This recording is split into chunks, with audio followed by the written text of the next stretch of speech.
Like many of you, I've been playing a lot of Skyrim Anniversary Edition over the past month, and during that time I couldn't help but notice how broken the power balance is now. Skyrim has always been a game where it's fairly easy to get your character OP, but it was generally a case of building up certain skills really high and fast, or just being a stealth archer. But once all the Creation Club content gets installed, it becomes real easy to make just about every aspect of your character incredibly strong. And in this video, I'll go over each section and show what items have made them stronger. To start off, I'd like to cover spells. There are over 50 new spells added with Anniversary Edition, and half of them are in the School of Conjuration.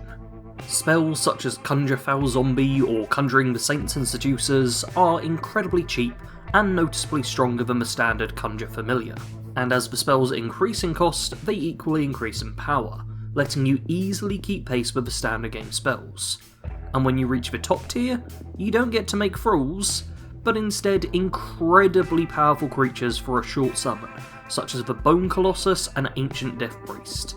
While only getting these for a minute, they are basically the strongest things you can summon in the game. The Death Priest will split into a trio of shades when it dies, and the Colossus strengthens skeletons and allows you to summon 2 additional skeletons, getting you a small horde to fight for you. Within Alteration, the majority of the new spells just let you teleport your pets to you.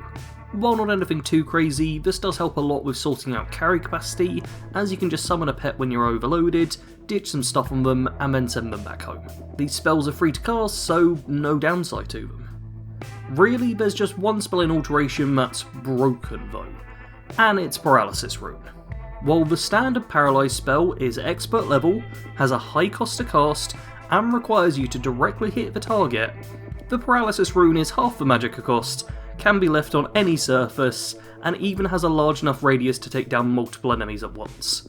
Plus it's adept level rather than expert, so you can get it earlier in the game and halve the cost with one less perk point spent. Honestly, this one spell is, in my opinion, the most OP of them all, because immobilizing enemies has always been incredibly powerful, and now is incredibly easy to do. But the spells I think most people class as OP would be in the School of Destruction. Here we have the Elemental spells, which get relatively cheaper to their base game counterparts as you increase their skill level, meaning that the Novice Elemental spell is a little pricey, but once you go up to the Expert level Elemental Blast, you get a spell that's thrice the power of Incinerate for half the base cost. There is genuinely no reason to go for the base game destruction direct damage spells when these exist. But on top of these, we also have the Unbound and Absorb Health spells, the latter of which need little explanation, they absorb health. The former, however, are very showy. Unbound Flames lets you rain down fireballs like an automatic mortar, Freezing gives you an insane version of a Frost Cloak, and Storm strikes down nearby foes with lightning bolts from the sky. Despite feeling like master level spells, and needing you to complete the ritual spell before purchasing them, they're only at expert level, which means there still is no reason to use any master destruction spell. While the previous 3 schools all got a bunch of spells added, things go a little quieter for Illusion and Restoration. There's only 2 spells in Illusion, and absolutely none added to Restoration. Sorry Restoration mages, guess it's not a valid enough school of magic.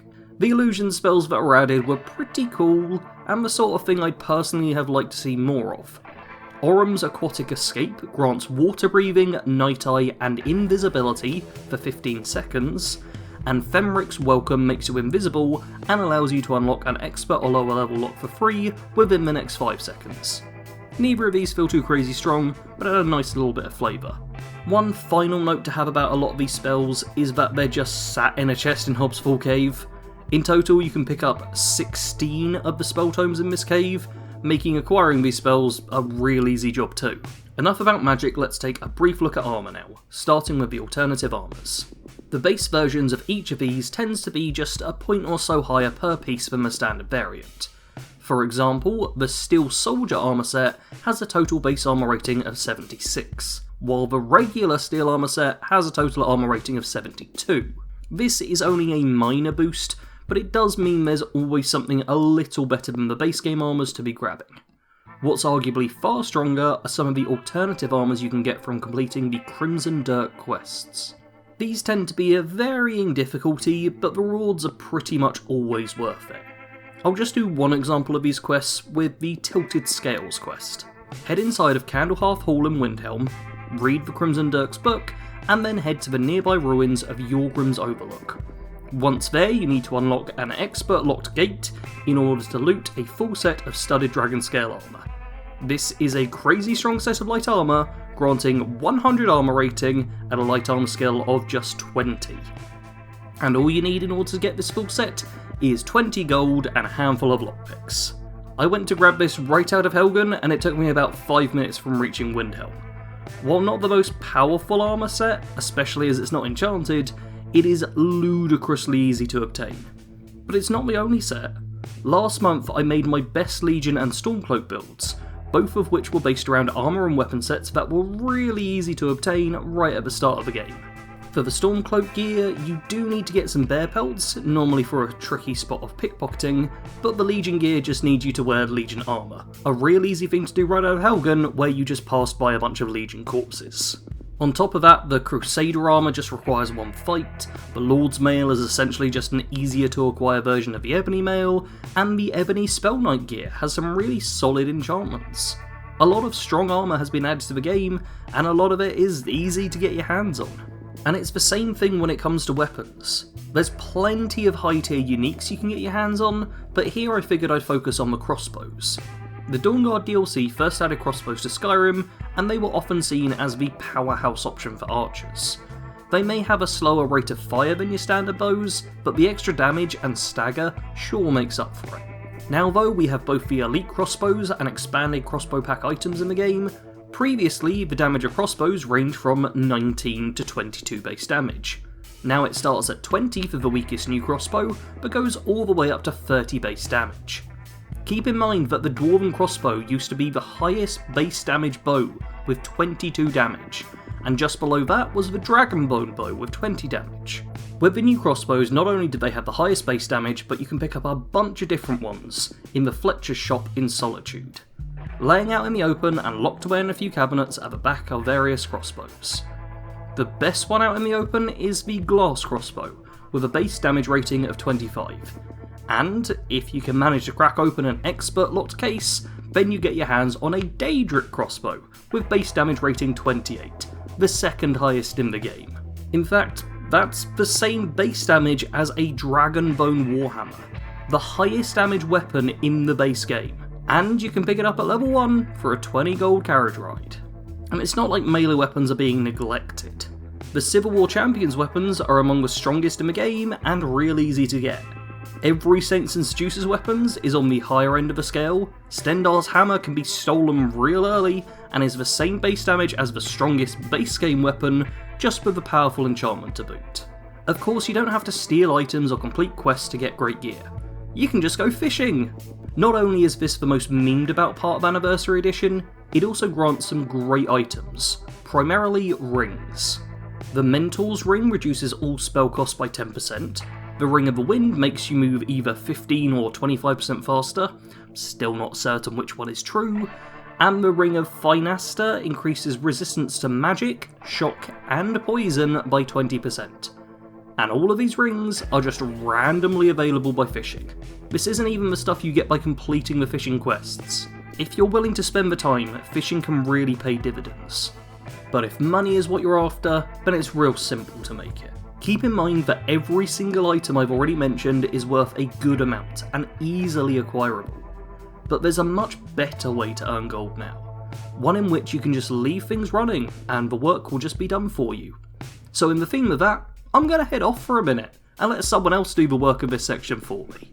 Hello, it's me, Kato Genesis. I was summoned here to talk about passive gold farming in Skyrim Anniversary Edition, because it's easier than ever to generate gold. Golden Hill Plantation is a new player home that was added in Anniversary Edition that is southeast of Rorikstead. Arriving at the plantation triggers a short quest, after which the farm is yours. After you've claimed it, it can easily become a money-making machine. In its simplest form, a way to passively get hundreds of gold per day is by first and foremost getting a steward, which is who you'll get your gold from, and then planting blisterwort, which is the most valuable thing you can plant in each of the garden plots. Wait 1 day for it to grow, and every following day you'll be generating gold in the hundreds. If you decide to build the apiary, build a stable, and put some livestock in it, the windmill, the bunkhouse, as well as farmhands to live there, all of this will compound the amount of gold you gain per day to be upwards of 1,000 every 24 hours. Strangely enough, harvesting doesn't seem to affect the passive gold you gain at all. And if you have farmhands working on the plantation, then you'll have them passively placing produce in your pantry that you can take and use for alchemy or just sell outright to whoever will buy it. But that takes it from passive to active, and I could talk about, alchemy reagents. You could make valuable potions and sell those and that kind of thing. Don't even have to go over that because this is just a passive stream of thousands of gold you'll get while you're gone. But because it is so easy to start up a profitable Golden Hill plantation, this is by far one of the easiest low effort ways to just generate gold throughout your playtime with Anniversary Edition. So there's the best way to make money. But with all that cash, what will you buy? Why, a brand new home, of course! There are several player homes added into the game, and while a few will cost you some septims, a fair few of them are available for free. Dead Man's Dread is a somewhat extended fight to obtain, but Mirrorwatch and Hendrheim both only require you to defeat a single entity before you gain full ownership of them. And if you are that determined to avoid combat entirely, you can just buy a home. Tundra Homestead costs 7,500 gold, and is well worth it in my opinion. You can get a decent chunk of your money back straight away by selling some of the higher value items, as all the homes come fully furnished. But that's enough of talking about how easy it is to get really strong inside of Skyrim AE, because there is a little bit of balance going on, albeit not too much. So there's some Creation Club quests which are pretty tough, especially for when they're unlocked. The Guest for Dinner quest is likely the standout one here, being handed to the player at level 12, but featuring some enemies who can take you down easily at that point if you haven't kitted yourself out with the new gear. Then there's the Saints and Seducers camps, which are just out in the open and very easy to run into early game. These enemies are far tougher than any base game bandits you'll be meeting in the wilds, so can cause real problems. And finally, there's fire arrows. I have come across so many bandits that use fire arrows now, and those things can be so deadly. If there's just one enemy using them, not the worst thing in the world. But the second there's multiple enemies with them equipped, you can suddenly find yourself enveloped by fiery explosions and watch your health rapidly slip away. Of course, this is a random thing, so you could well avoid it entirely. But you could also get unlucky. All just down to RNG, I guess. But as far as I can tell, that's pretty much all the AI or the base game difficulty has going for it, really. And that's my little overview of how much more broken Skyrim is now. Like, sure, the game's never been this perfectly balanced thing where every enemy scales perfectly to your level, build and equipment, but now the potential divide in power has grown far greater, and you know what? That's okay. Skyrim's over 10 years old now. I've enjoyed the anniversary content and it got me back into the game after I'd pretty much shelved it for the most part. While veterans can't just throw on legendary difficulty in order to find a challenge, there's now survival, which adds in a host of modifiers for us to learn, and there's always my old favourite of challenge runs. I've done plenty of challenge runs of Skyrim, from my level 1 run to Skyrim no kill. It's not too hard to keep the game challenging for you if you really want to.